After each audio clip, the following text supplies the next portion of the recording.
Hello, this is Off to Battle, and somebody gave me an idea for doing a video, which is going to be all about contact effects. Because you come in as a new player and you don't know which way is up.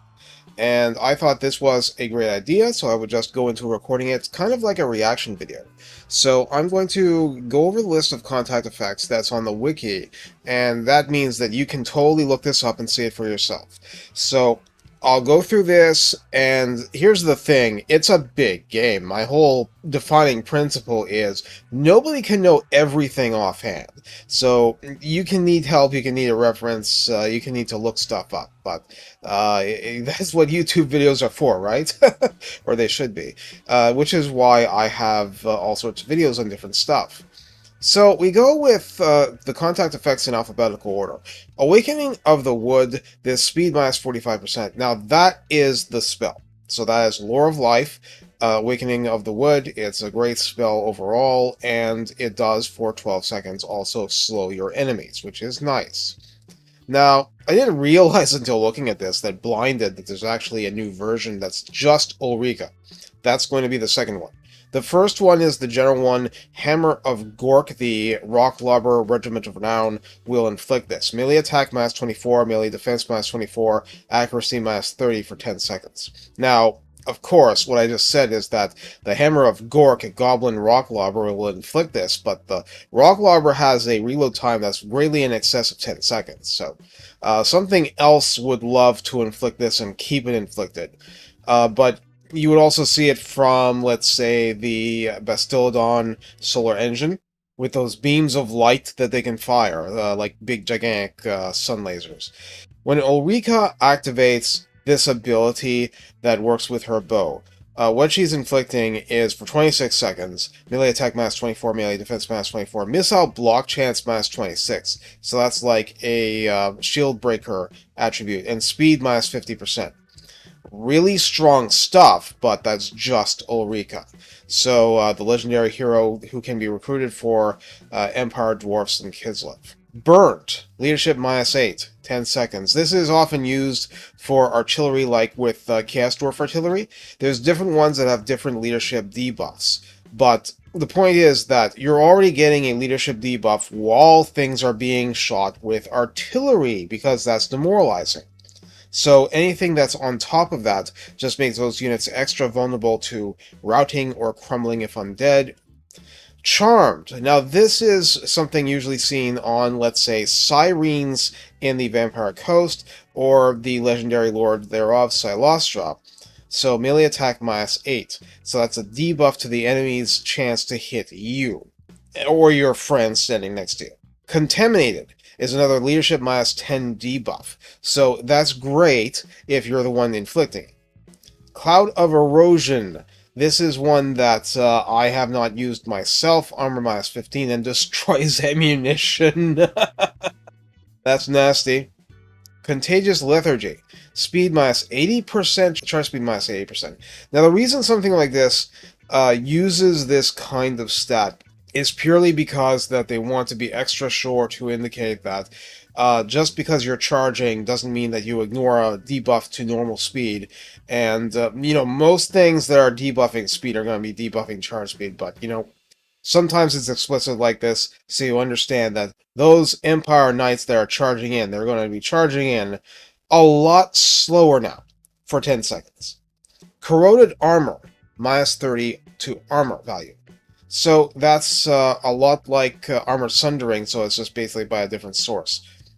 And that's fine, because Armor Sundering and this, they are very, very strong things, lasting for 10 seconds here. And so what that does, armor is essentially a way to soak damage. There is some randomness involved. I've done a video on stuff like that with my Total Mathhammer series, but the point is that the more armor, the more likely it is that base damage is going to get ignored. And armor piercing will not be ignored, because it will be guaranteed as long as the attack actually hits, and you don't have other resistances that have taken that value away somehow. But basically, armor piercing is going to do something to you. Base damage may do something to you, and it may not, depending on how armored the opponent is. And just some luck. Crippled. Melee defense minus 24, speed minus 25%. for 30 seconds. So that's a very good thing to inflict on your foes, and very bad to have inflicted upon you, because it makes you much more vulnerable to being smacked around. Cursed.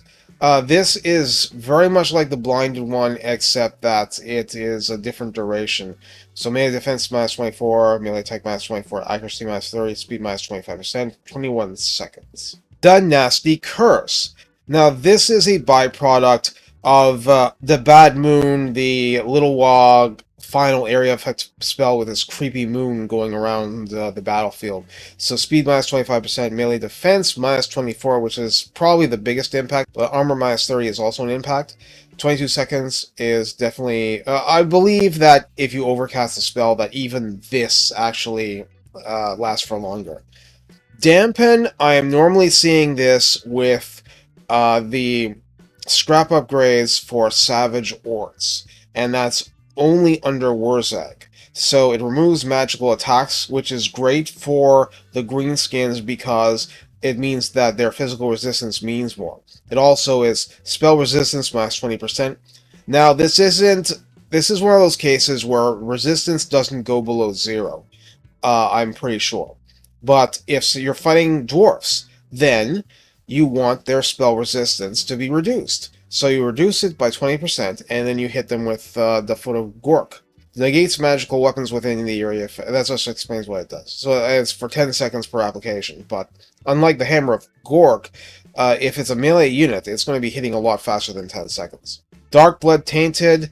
This one, I'm not recalling where it's from. So, anyway, all healing received minus 100%, 10 speed minus 10% for 10 seconds. That's...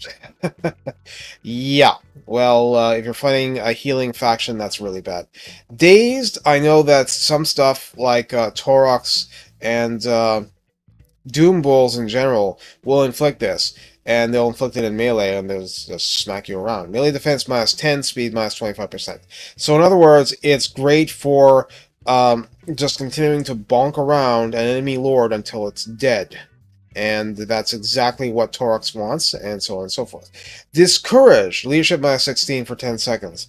This is something I've seen a lot on legendary items, although that Greenskin Biggins can get this, and even the cavalry can get this from a tech.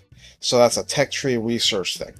Disemboweled is a damage per second, 11 to 22 per second. Yeah, that sounds awful. Disorganize. Leadership minus 6. Removes charge defense versus large and expert charge defense for 20 seconds. That is nice if you're the one that's attacking. Disoriented.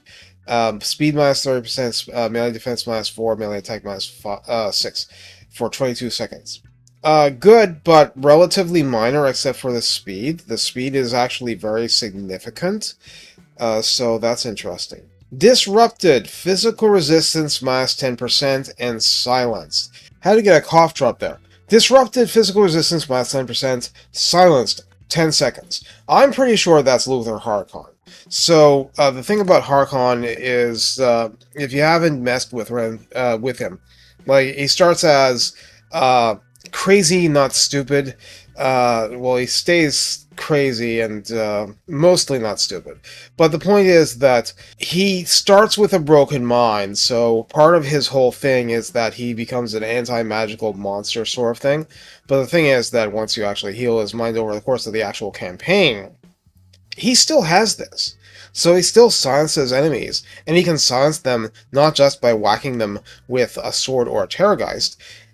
He can do it by shooting them. That's really nice. Dwellers Below, this comes from the spell in the Lore of Life. So you have the damage per second, 33 to 67, and then you have the speed minus 25%. It's only for 2 seconds, but that's per proc. That's the thing. So Dwellers Below, definitely something to watch out for its ability to, damage and speed debuff. Euphoric. This creates Rampage for 25 seconds. I'm guessing that's a Slanesh thing. I haven't messed with them too much, but yeah. Flammable. This one's a popular one. Weakness to fire damage plus 20%. Now that's a weakness, so therefore it can go... Your resistance to fire can go negative because of this. And it's something that's inflicted by demon smiths with their little flame pistols. Not so little in a sense, but it can also be inflicted by, well, a whole bunch of things. There's a couple of regiments of renown. That's basically their whole gimmick. Bandits of the Silver Road and the Wolf Raider Hobgoblin one with the Chaos Dwarfs. Frostbite, minus 30% speed for 10 seconds. This one happens with a lot of units that are ice-based or cold-based, Yetis, ice trolls, that sort of thing. And not to say it isn't good, it's to say that minus 30% isn't enough on its own to see truly dramatic effects, but you see all sorts of other stuff that inflicts slow. And they stack if they're different. And that's the main thing to understand. They are not going to do anything big as long as they're the same one. So 3 units inflicting Frostbite will not reduce speed by 90%. But if you have 3 units inflicting different speed debuffs, then they would stack, and that would really help. Frost Fire, speed minus 30%, weakness to fire damage plus 20% for 10 seconds. Really good effect. I forget what actually inflicts it. So if you see it, well, be concerned. Frozen, cannot move. I'm guessing that's a Kislev one. 6 seconds. So that's very nice for you, and very bad for your opponents. And it's very bad for you if you're the one that's gotten inflicted on it, because not being able to move, any kind of net move, is very powerful in this game. Inevitable End, all healing received minus 100% for 10 seconds. Yeah, that is definitely something that you don't want to see if you're the one trying to heal. And that's really important for some stuff that has big emergency healing or last gasp sort of emergency healing. And I'm thinking, Tamarkan? If he can't actually do his healing, like, that's pretty bad. Isha's Rain, speed minus 25%, 9 seconds. Well, that's a very nice little speed debuff.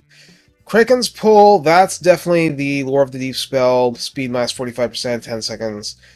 Madness of Cain, okay, I don't know if this is still used in the game because this is the old Witch Elves one, isn't it? So, in other words, it did a mild debuff on the enemy for the speed and melee defense, but it inflicted Rampage. And inflicting Rampage on an opponent is such a big deal. It's so toxic in multiplayer, I guess they finally removed it. Monstrous Impact, you'll see stuff like Dreadquake Mortars inflict this. Speed minus 60%, charge speed minus 60% for 10 seconds. Now the thing is, the Chaos Dwarfs, as a great example, they can get suppressed and use it on things like their Fireglaves. So if you have something in Fireglaive range, which might be 150 meters, and you hit it with a Dreadquake Mortar, and the Fireglaves have suppressed with it, then you would get speed on the verge of like 90% reduced. And that's a really big deal. But you have to combine it. Horrible Smell, leadership minus 6. This used to be on the River Troll Hags, but they are not using it now. It's Overwhelming Odor just like the unit, because that's an actual debuff to enemy attack, which is a lot more impactful. Poison is something you will see a lot in the game, so speed minus 15%, and then both types of damage for ranged and melee minus 15%, and that means that base and armor piercing are both reduced. It means that not only will high elf archers be doing reduced damage at range, it means that dark shards will be doing reduced damage at range also. I'm just using easy examples of favoring base damage and favoring armor piercing. High Elf Archers greatly outrange Dark Elf Dark Shards, and that's the trade-off you get. So, Poison is just a repeatable debuff that diminishes the damage going into your side, and it reduces speed a little bit, which helps to pursue fleeing enemies and stuff like that if that comes up. Poison Wind, that's just the debuff from the Poison Wind mortars and stuff like that, so it's a damage per second effect. And it's not nice if that's what's hitting you. So it's more dramatically effective on high entity units, like, well, I don't want to say Skaven Slaves really, but it's like anything that's a really high entity unit will hate having this. But high entity doesn't have to be that high. It's like anything over 25 entities, probably. Rattled, melee attack minus 5, melee defense minus 10 for 20 seconds. What was this from again? The Celestial General for Cathay and Grom? Alright then. Ground the punch. Red Venom, speed minus 20%. This is just a stronger version of Poison. This is with Snagla, the new legendary hero for the Greenskins, the one who's all about buffing forest goblin spider riders. So this is something that he unlocks using his tech tree. Ruptured, melee attack minus 16 for 10 seconds. That's very good for defeating the enemy's melee attack, but if it's Tyrion, then he can lose 16 and he can still hit you more often than not. Shield Breaker is something that comes up a lot. Minus 24 missile block chance for 10 seconds. So if it's something like Warp Block Jezzail's, something like this will hit a shielded unit even if it's a high shielded defense unit, like, let's say, Longbeards, which would have 55%, and then you'd have the 55% minus this 24, and then they'd be taking hits more often like they're a less shielded version. Now, the thing about that is that the missile block chance is for everything that's going in and could be affected by those shields. So it's not just the attacking unit, the Warp Block Jezzail's in my example. It's everything that's firing. It could be slingers, and they would still get the benefit of the reduced missile block chance, but of course the Jezzail's are armor piercing, so they're more likely to actually hurt. Scarsnake's Death Juice is basically poison with extra benefits. It's all the usual benefits of poison for 10 seconds, but it has a damage per second component. So it is slowly weakening the enemies just through normal combat. And this is something that has to be given with the scrap upgrades to 2 units. Slow Death, damage per second 11 to 22, 15 seconds, so that's certainly a help. Soporific Musk, this is a Slanesh thing, it happens a lot. Melee defense minus 5, melee attack minus 5 for the opponent. So it softens up the opponent to melee combat, and that's definitely why it's works with Slanesh well. Sotek's Poison, damage per second 5 to 10 for 8 seconds. And so the thing is that you have stuff that inflicts this. It's basically the Jungle Swarm army ability that you can use sacrifices to get available to Henwin's faction. And so the idea here, and also with the Arc of Sotek. But the point is that not only is the ability itself active during its own normal time, but after the ability ends, there will still be this Sotek's Poison that's lasting for until 8 seconds is done from the last proc. So that's something to worry about. Soul Blight, armor minus 30, and then base weapon damage minus 25%, and then armor piercing weapon damage minus 25%. So Soul Blight is a Lore of Death spell, and it's an area effect debuff, 18 seconds. So it reduces armor, which is really good for your base damage causing stuff, because 1, it's the same level as Armor Sundering, 2, it is cumulative with actual Armor Sundering if you have it. And the other part is just dampening the damage that's coming into your side, like as if you're poisoning them, but again, it's cumulative with any poison that's going on. So it's good, but it's also not overwhelming on its own. It's the combinations that would be a bigger deal. Soul Crash, that's a lot of damage per second, and but it's only for 3 seconds. So yeah, that's very nice. Spirit Barrage is another damage per second. That's quite something for 5 seconds. Special stuff. Spirit Leech, this is the usual thing that you'll see lots and lots and lots, and it's reliable. The Overcast is just for greatly extending the range, but it also does potentially overcast damage to the caster, and is wasteful for Winds of Magic. So if you're baiting other people, or really the AI, into getting rid of their Winds of Magic fast, you're probably trying to bait out things like Spirit Leech at long range. Suffocating. Melee attack minus 10, reload skill minus 20, vigor per second plus. This means that they're getting more tired, not less, because it's basically a fatigue gauge that's going up. Sticky Webs is a similar sort of thing. Speed minus 25%, vigor per second plus 1%. You're fighting through the webs. It's like a Dungeons and Dragons thing. Sunder Armor. is what I was talking about earlier about armor sundering. So armor minus 30 for 10 seconds. So during that time, everything that inflicts any base damage at all, which is basically everything in the entire game that's not some very specific spells or something from an ethereal unit, is going to benefit from armor sundering. So it is a force multiplier for your forces. Suppressed speed minus 30%. I mentioned this earlier for 10 seconds. There are units that have this inherently. There are units that need an upgrade in order to get this, like in the Chaos Dwarf roster. The Granite Guard, Regiment of Renown, and the Iron Demon War Machine both have this inherently. But for blunderbusses and fireglaives, generally, you can get this, but you have to unlock it. Well, you have to pay a stipend monthly for it, basically. Take Cover is another one of those artillery-caused leadership minus 8 debuffs for 10 seconds. I believe this is the Hell Cannon one. Touch of Corruption is another damage over time effect for 10 seconds. Good stuff. Tide Call, I believe that is the spell from the Lore of the Deep. Speed minus 5%. 10 seconds. Veil Shadows, another similar thing, I think, but speed minus 45, leadership minus 8, silenced for 12 seconds. Very, very good.